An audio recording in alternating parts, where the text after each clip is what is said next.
puntos bíblicos muy importantes. El primero es: desecha la conciencia de pecado.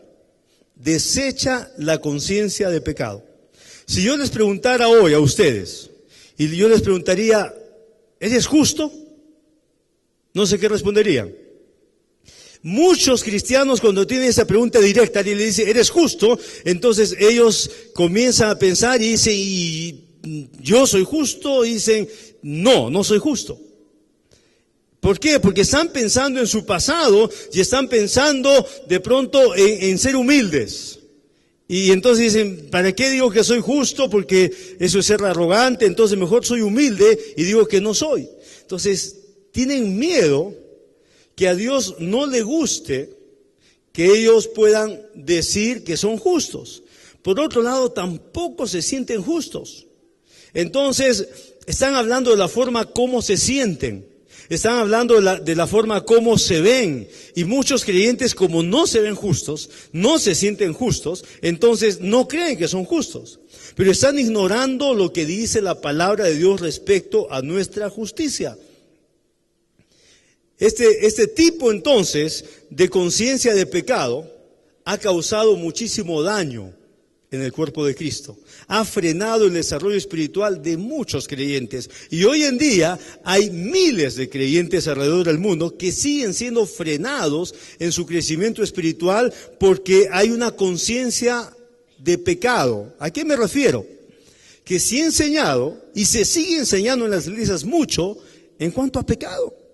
Se enfatiza lo que es el pecado, cómo viene el pecado, qué produce el pecado, las consecuencias del pecado, y se enseña mucho en cuanto al pecado. Sí, la Biblia habla del pecado, pero no se ha dado énfasis a la obra de Jesús en cuanto a la justificación. Entonces ha prevalecido en las iglesias una conciencia de pecado y no de justicia.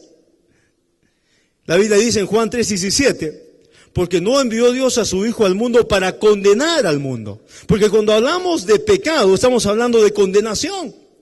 Cuando hablamos de justificación, entonces, estamos hablando del perdón de Dios y de la nueva obra. Número 1, debes de desechar la conciencia de pecado. ¿Cuál es la conciencia de pecado? Justamente esa, que piensas en una forma menor de lo que eres.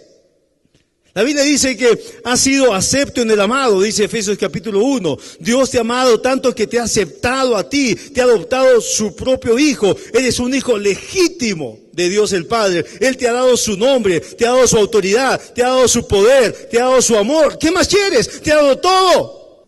Desarrolla la conciencia de justicia. Hemos estado mucho tiempo pensando de una manera equivocada en cuanto a cómo Dios quiere que nosotros nos veamos a nosotros mismos. La justicia va a llegar a ser en tu interior una fuerza poderosísima que te va a dar confianza y seguridad delante de Dios. Ahora, tú y yo no tenemos ningún ápice de sentirnos confiados por nada personal. O sea, entiéndame bien. Nos va a llenar de confianza y de seguridad por lo que Jesús ya hizo por nosotros. Tú tienes que saber lo que Jesús hizo por ti. Si alguien caminó sabiendo qué era la justicia aquí en la tierra, fue Jesucristo. Él sabía que era hijo de Dios más que ninguno. Y como él sabía que era hijo de Dios, caminó en los derechos que le correspondían. Él jamás tuvo temor de orar por un enfermo. Jamás tuvo reparo en echar fuera un demonio. ¿Por qué? Porque tenía una confianza que venía del cielo. ¿En base a qué? A lo que él sabía que le correspondía. ¿Qué sabes tú que te corresponde? La justicia de Dios, el que tú creas y tú practiques la justicia de Dios es la base para que tú te llenes de confianza en la palabra del Señor y creas aquellas cosas que la Biblia dice que son para ti. La justicia entonces va a ser una fuerza poderosa. Esa fuerza te va a permitir enfrentar las más grandes adversidades que la vida te traiga y triunfar sobre ellas.